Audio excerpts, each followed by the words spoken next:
Firstly, the empty bag enters the machine.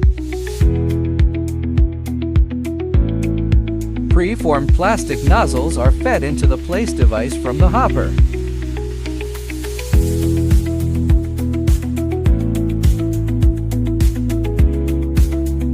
Use a gripper or clamp to grip the top edge of the bag.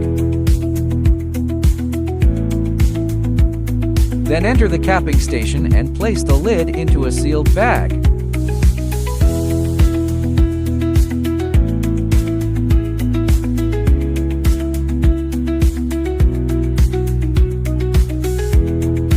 Sealed bag is completely solidified and sealed through a cooling station.